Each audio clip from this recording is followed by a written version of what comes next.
Robert Andrew Berdella Jr. was born in 1949. He was an American serial killer who kidnapped, raped, tortured, and murdered at least 6 young men in Kansas City. And this was after forcing them to endure periods of up to 6 weeks of captivity. These crimes took place at his house between 1984 and 1987. Berdella once said, some of his darkest fantasies became his reality. I guess if we could have our dark fantasies become our reality, maybe, I don't know, I would want that myself. He'd end up pleading guilty, and he got life in prison without possibility of parole. They wanted to take the death penalty off the table whenever they made that deal, of course. And they just convicted him of one of the murders of his one victim, Larry Pearson. He did plead guilty to another charge of first-degree murder and 4 charges of second-degree murder. That was part of the whole deal, and he'll end up dying of a heart attack while incarcerated at the Missouri State Penitentiary in 1992. This guy, he became known as a Kansas City butcher because he had this practice of extensively dissecting his victims' bodies. And then he'd dispose of them in garbage bags. He just set them out for the garbage man to come by on garbage day. He claimed he was influenced by a movie called The Collector, and there's also a kind of a famous book. I don't remember the title, the authors, but there was a famous book and a movie called The Collector, and these were the kind of the fantasies behind the MO of how he did this. Now let's go back and find out a little bit about Bob the Kansas City Butcher, Bob Berdella, when he was a young man. He came from a devout Roman Catholic home up in Ohio. His dad worked for the Ford Motor Company. I think his mother just was a homemaker. They regularly attended Mass. Boys, all as you will, if you're growing up in a Catholic community and Catholic family, you're going to probably go to Catholic school and certainly take your first communion and go to the catechism classes. And Bob Berdella did all that. But they look back at him and they see that Bob Berdella was really just an intelligent loner who rarely played outside his home and had few friends. He had a speech impediment. So, he was a victim of bullying, no doubt about that. He had thick glasses and he was diagnosed with high blood pressure and had kind of ill health as a child. Took a lot of medications. He wasn't athletic. His older brother, who was 7 years older than him, Daniel, was real athletic. So Berdella's father valued sports and physical education, so he favored that older son over that younger son. Berdella's father, as many fathers in the 50s, I don't know how many of you people had fathers in the 50s, but they can be a little bit physically and emotionally abusive to the children and beat them with a leather strap. In my case, it was a leather quirt, a horse quirt. Not very often, but, we did get it once in a while. He was bright. He did well in school. Teachers found him kind of difficult to teach because he was aloof and didn't really want anybody to tell him anything. And he was being bullied by other students during this time. He didn't socialize with his peers. He didn't have the normal kind of social restraints on it that, you want to get a little better grades because your friend did, or you go do something because your friends do. He just didn't. He did his own thing all the time. He found out during puberty that he was homosexual, but he didn't come out for a long time. He became aggressive. He was rude and condescending to others, and particularly to women. He liked cooking. He liked art. He was kind of a showman. His father will die on them in 1965. I think that's just before he got out of high school. It was during this time that he saw this John Fowles, that's the name of the author on this, John Fowles' novel, The Collector. And that film revolved around a disturbing man who stalked and abducted young women because he found them attractive. He held them captive in a windowless stone basement, and he really looked at them as specimens. That was eventually these women will die of illnesses they get, even though they'll try to keep them alive. And Berdella will say later that this movie formed a lasting impression on him. His mother will remarry not too long, and he was resented that, and he viewed it as a form of betrayal, really. Became even more withdrawn, more solitary activities, painting, collecting coins, stamps. He had some foreign pen pals. Nobody he had to interact with socially. Vietnamese or Vietnam and Burma. They trade stamps and photographs. And he got into mythical and historical icons and ancient cultures and other what we call, in the normal day-to-day world, weird stuff. He liked primitive art and photographs, antiques. Even as a young man, he started practicing these artifacts, and that will actually inspire him to open his own antiques business. So Synova, think about, what I just talked about there. Give us give me your opinion on that. The kid that grows up like that.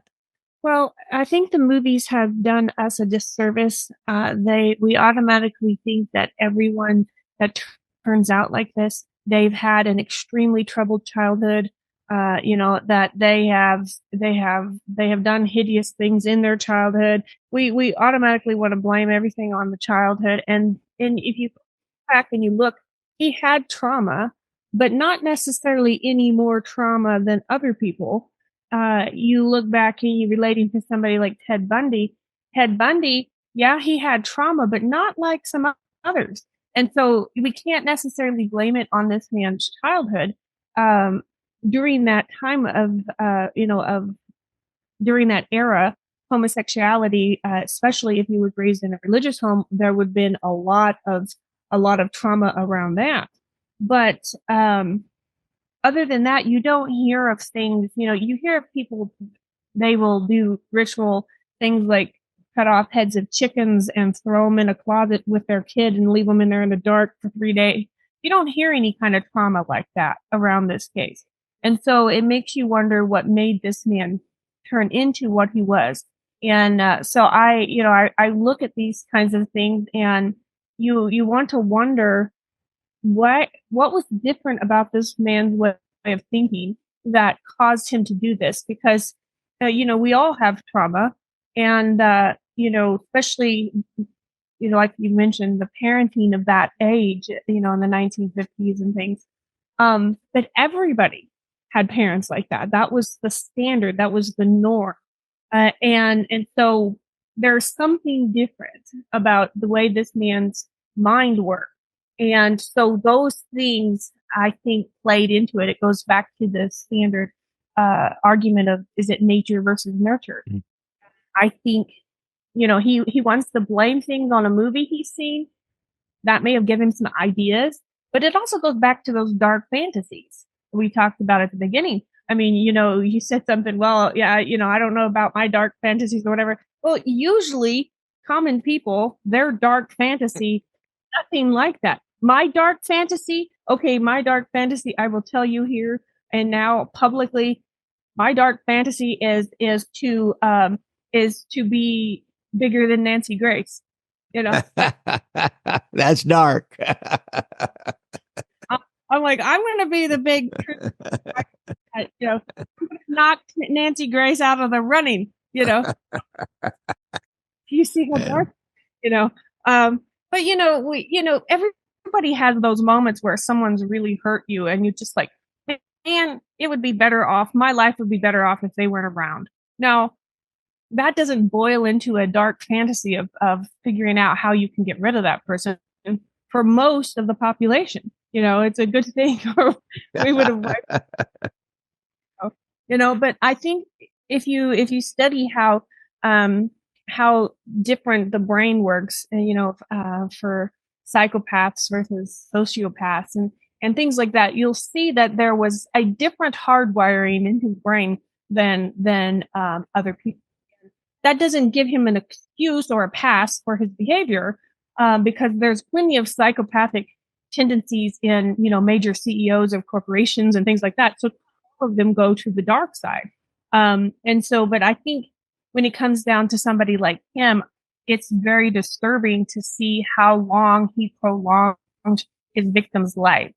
And then to see, there's a little bit of a conspiracy. I don't know if you like to go into conspiracies on your channel, but there's a little bit of a conspiracy because I watched one of his interviews, and he was afraid to go to the prison that he ended up in because he was afraid they were going to kill him, and the inmates were going to kill him. And he felt like there was some kind of he felt like it was all arranged, that it wasn't the inmates' ideas, that somebody was going to hire it and have the inmates do it. And then he does die 4 years later. So, and so, what is your thoughts on that? Do you think he really died of a heart attack, or do you think it was a manufactured heart attack? Because we know that.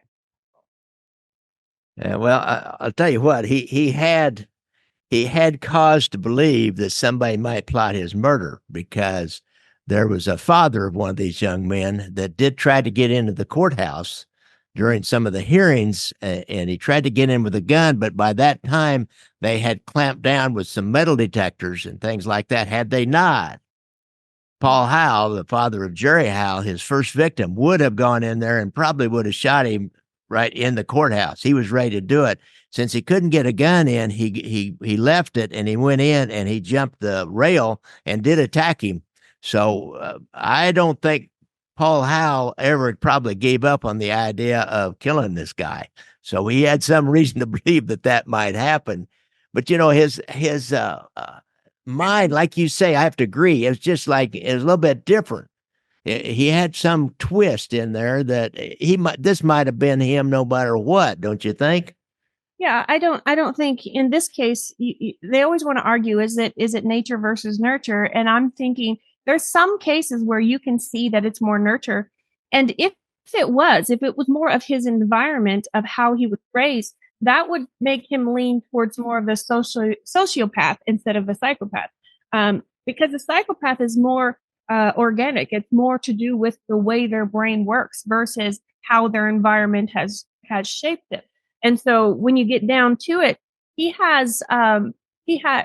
scores high, but then there's a couple things that make me hesitate to even say he's a high functioning psychopath, because there's a 40-point test that you can go through and ask these questions and see where he rates. And from what I tell, there's 2 or 3 things that he doesn't really rate. And so it makes me hesitate, but he's definitely up there, more in the psychopathic, because when you're talking about a sociopath, they are more emotional. They're more driven emotionally. They have more of a instant outburst. You go over to the psychopathic side, and that is more manipulation. They have no real remorse, no real empathy, but they have a way of mimicking it, like, and making you think that. They're extremely manipulative, and they can come across as caring and helpful. And if you notice in several of his victims, they were lured to his house because they were in trouble, and he offered to help. And there was about him that disarmed these people enough to say, okay, this is a safe place to go. Now, there was a couple that were male prostitutes, and they were used to shutting off those instincts. So I wouldn't necessarily use them as examples, but there's others that they were, they were somewhat friends with the person. And then there was times in his life where he was actually a chef, and he was a good chef. And he actually had somewhat of a personality, a front of a personality that people, after a while they could see through that. But at some point in time, he had that facade in place. And so it's very manipulative, to where he can pretend to be what he needs to be, but he can't hold that facade for long. So the closer they get to you, the more they see the real you. And I think that lends him to more of a psychopath. I mean, a pure, we use that word, a psychopath, a lot, but it's misrepresented. That's not really what it is. And I think in his case, this is a lot of his past and his childhood that was leading up to this. I think it's more nature. I don't think it was all that much nurture. Because there was a lot of homosexuals at that time, and there was a lot of people that had his speech impediment. There's a lot of people that had his eye problem. There was a lot of boys that were mistreated by their fathers and by other boys in school. But something about him just clicked differently.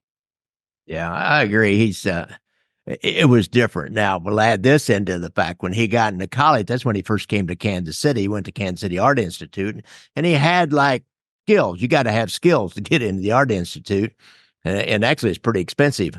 He must have got some kind of a scholarship or something. But anyhow, he did engage in some acts of torture, but he did it as a shock factor for other people. It wasn't like he sat around back as a little boy back in his backyard. He decapitated a duck and then he cooked it. The artist, he called it an art project to do that. He experimented with sedatives and tranquilizers on a dog. It was more, he just had this thing. He wanted to control things and experiment with things. When we get into what he did with these boys, you'll see that this was a real precursor. So it's like he was just driven to do that as he got after puberty. It didn't start as a little boy. It doesn't appear to me like there's no evidence of him torturing little animals when he was a little kid, but it starts in college. Right, and that's something else that's a little bit unusual about him, because you find them torturing animals and skinning cats and all those horrible things that you hear of. They usually do that prepubescent age, and he didn't do it until later on. And I wonder if part of it is he had this artistic mentality. He wanted to make art out of things, and he wanted to inspect things. And but I also wonder if some of that was the pinned up aggravation of the fact that he's hiding the fact of his sexuality. You know, he thinks and he knows that he's gay, but then he's hiding it, and he hid it for a long time before he came out. And I wonder if some of that built up in him over a course of time. You know, if that inner rage started building up when he first realized it versus when he finally acted upon it. There's probably a lot of built up there that he released on these animals.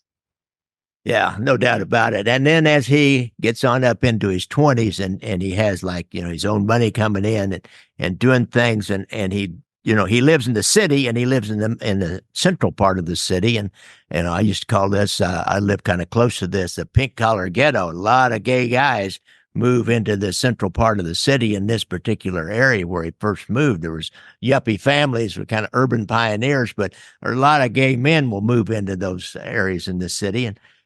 And so he now starts experimenting and more out, more openly gay. But where he goes with this is with these male prostitutes that hang out. We have a bus station here in every major city, especially back then. I don't know what it's like now, but they will have something area like that where all these young drug addicts, male, who work as male prostitutes, and they're petty criminals, they're runaways, they're throwaway kids. And Berdella will then move in on them, and he'll really try to, he once said, quote, try to help free them from their drug addiction or their criminal lifestyles. And he even corresponded with the Kansas City Juvenile Court, trying to be a mentor to work with troubled young men. Now, I've seen that out of other men. They didn't torture them, but they would get these kind of young men in and provide them with this established home, food, and try to help them, quote unquote, help them out. But there was also a quid pro quo here, and that's because they like the sex with the younger boys. So that's, and he did that long before he started into torturing people. Well, and see, that tends right into the psychopathic tendencies, because he has this facade: I'm going to help you, but you have to help me in return. Now, someone who has true empathy will help somebody whether they can help them back or not. And so that is an act of a facade of empathy. He's like, I'm going to help you, but you got to help me. And so that kind of goes still into the same thing. He's got this little bit different wiring to his brain. And I found it really, really disturbing that, like you said, that he applied with the authorities to become an actual official mentor to young boys. And I'm thinking, is there nobody that gets close to this guy and feels creeped out? I was like, where's all the cats of the world? Yeah, I know. Well, that can, but then you also have to go into, well, it's not really legal to discriminate against somebody because you feel odd around them. Yeah, right. But I know.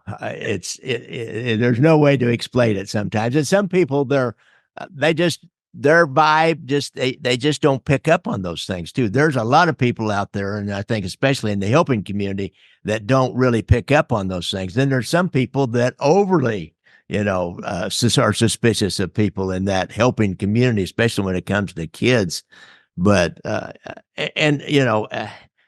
know that that's happened before, because I remember watching this one guy who was obviously what we call them as a chicken hawk. Now, on the streets, in the police vernacular or street vernacular, it's a chicken hawk, and they prey on the little chickens that are out there on the street. And I remember this guy would get a couple of kids from the juvenile court, and they would work with him in his business. He had a lunch wagon that would go around. They were all like out of high school. They were like 18, 19 years old, 17 years old. And they would go work with him all the time. And it was obvious that, he gave them complete freedom, and they could, do drugs, but they also stayed with him, and they, and I don't know what they were doing behind closed doors or what he was asking out of them, but he certainly liked to be around them. And so maybe he was just he was a Bob Berdella, but he wasn't, didn't have that real strong creep factor. So, Bob Berdella wasn't the only guy that was doing this with those 18, 19-year-old boys, and probably is continuing today. Yeah. Yeah. And that is kind of one of those things where when you add, you have this level of gut instinct, but you actually can sear that over by ignoring it so many times. And then you add to that factor, you add, sexual abuse and intimidation by an older person sexually abusing you. You add that trauma to it, and it literally throws that inhibition away. I mean, it gets rid of that gut instinct to where you trust people you shouldn't trust, and you're just reacting to whatever comes next. There isn't that instinct kind of taken away from you when you add all that on top of it. So you've got all these young boys who are at that point going against the societal norms. Anyways, they already outcasts, so they run away from home, which was a safe place. Maybe they didn't like their choice of behavior, but they still wasn't going to torture and kill them. But they left that because they felt ostracized, and then they go out to the streets, and then they add drugs and alcohol and all this to it, and it literally breaks down those inhibitions to where they're going to trust whoever's going to give them the next fix. They're going to trust whoever's not going to be the authority figure that they ran away from, and so there's a level there of to me, it's a level of, with Bob Berdella anyways, there was a level of inferiority complex there, because he never got anyone that was his size or anyone that give him any trouble. He wanted submission, and he wanted to be the big man in control. He had to do that. So he never wanted anything that would confront him. He didn't want any confrontation. And, I know I don't know how deep you're going to get into it, but there was one of his victims that did try to confront him and tried to harm him back. And, he ended up just killing him right away after that. Yeah. He couldn't handle the confrontation. So he was very inferior, and so he couldn't handle, I've been talking about a serial killer case on my own stuff, and that was the kind of man he was. He was a very small man, very minute, and I always say had little dog syndrome kind of thing, when a bigger came up to confront him, even though the smaller man had a gun, that bigger man was able to talk himself out of the situation because he wasn't confident in himself. And so I feel like that's the same way with Berdella. He didn't want a man his size, or definitely not bigger, because he had to be in charge. He had to have that complete authority. And so I feel like that is, he preyed on the weak, the timid, the hopeless, the drug addicts, the people that didn't have anything else, because that's the only thing he could get. He didn't have within him to sustain a real relationship with someone that is equal with him. Yeah. And these kids, what it's like, they find a guy like this, and for some reason it doesn't raise any of their alarm bells particularly. because there's something in them that he knows that he can provide, and whether he has some kind of false sense of security and safety that he's going to provide them or whatever it is. So it's and he would search for these kids, like he was going to the juvenile court. He was driving down to the bus station and finding them on the street. And let's examine this first one. And I mentioned his father earlier. His father's the one that, if anybody would have gotten Bob Berdella killed, his father would, and that was this kid named Jerry Howell. His dad, Bob Berdella, had this booth that was selling these antiques and primitive art and fake skulls and kind of weird stuff like that. He loved this weird stuff. And Berdella got to know one of the other vendors at this flea market, guy named Paul Howell. And then Paul Howell's son, Jerry, was a dropout, and he was hanging around his dad's store down there. And at first, Jerry Howell and some of his friends would taunt Berdella about his homosexuality, but Jerry will later confide to Berdella. Berdella will tell somebody that Jerry had been a male prostitute himself to earn a little extra money. And Paul kind of moves his business. The dad moves his business away, but Jerry he's always like, on the edge of something, always a little bit in trouble with the law. He's always looking for a car. He can't afford a car. His car's broken down. He gets a job. He loses a job. And his dad didn't have a lot of money.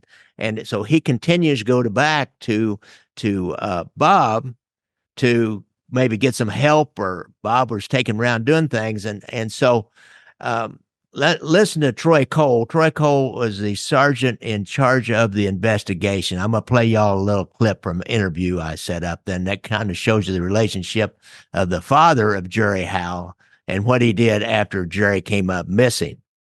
Yeah, Jerry Howell knew Bob Berdella. His father had had a spot in the flea market alongside Berdella's Bazaar. So they knew each other, and Jerry used to hang out there. So Jerry knew Bob Berdella quite well. They had been acquaintances for a couple of years. Well, then all of a sudden in 1984, Jerry Howell comes up missing. Paul Howell, his father, he starts going to Berdella, suspecting Berdella, but Berdella's telling him, I don't know what happened to him. I dropped him off at such and such a location on the last day he was seen alive, but I don't know any more than that. But Paul always suspected that Berdella had something to do with his disappearance. Matter of fact, he used to set up surveillance on Berdella's house to see what he was doing. Paul Howell has harassed Bob Berdella because Jerry has just come up missing. And we don't know exactly why he came up missing, but he was last seen with Bob Berdella. And it was like he stepped off the edge of the earth. Paul Howell went to the missing persons unit, which we probably ought to discuss that a little bit. Because the missing persons unit is one that always catches the heat in these deals. They never seem to do enough, and they're always and Jerry Howell or Paul Howell, the dad, was after the missing persons unit like crazy, and you can only do so much. The boy was missing. He was last with Bob Berdella and their sergeant down there named Tommy Moss, and he worked as hard as he could, but you can only do so much. It was just crazy, and Jerry is also, from the police mind, he is a throwaway kid. He is a kid that has less value than some rich person's kid who comes in there. That's kind of human nature. So you want to weigh in on that a little bit, that whole relationship between the parents of a missing child and the missing persons unit? Yeah, for one, they need to understand, and because I did a lot with Missouri Missing. They don't understand how many other kids are missing. And they don't understand how many people are missing in the whole state. And they don't understand that you can't just go bust down their door and shake them half to death until they tell you what they did with your kid. There's rules that they have to go through. There's things that they have to do. There's a lot of rules and regulations that they have to follow.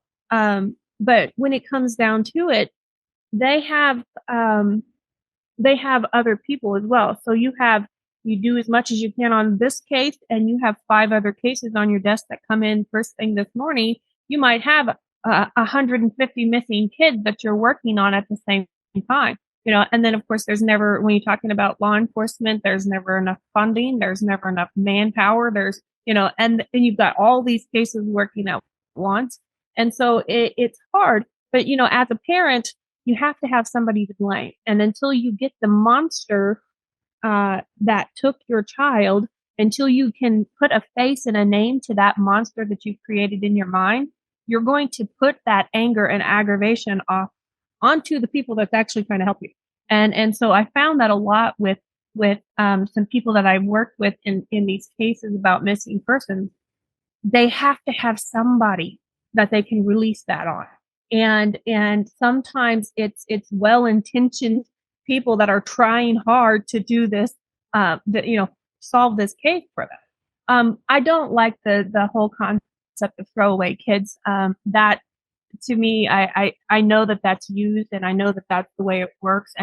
But when you come down to it, when the child runs away, when you're living on the streets, when you're on drugs, when you're on all of this, you've thrown yourself away. You've thrown your own life away. You've thrown your identity away. And then what happens is there's only so much to do, because the way you find a missing person is because they have a routine. They have certain places they're supposed to be. They have certain people they're supposed to be with. They have a job. They have this. When they don't show up to those things, then you have something to go on. But when you have someone living off the street, that's somebody you have to go through. You've got to go through 3 street workers to figure out when they were seen last. It's kind of hard it's hard to follow those leads. You don't have anything solid. You don't have a normal routine. And then they put themselves in such a terrible situations over and over and over again. You have to try to figure out which one of these last 5 terrible situations did they walk into and not come out of. So it just amplifies how difficult the case is when you've got someone who has on drugs, or someone who's living on the street, or as you say, throwaway kid. It's so much more difficult to do. And then of course you do have the pressure of, if you've got the mayor's child run away and he's worth a few $1 million, that's news. And so then you've got the newspaper on you harassing you. Have you found this kid yet? Have you found this kid yet? And so it's one of those things that when they live in this kind of lifestyle, and you say, well, don't be judgmental. I'm no judgment here. I'm just saying, when you live in that kind of lifestyle, you're putting yourself in more risk than a normal child would be in. And it just makes everything worse for law enforcement. Yeah, it's a real tough one.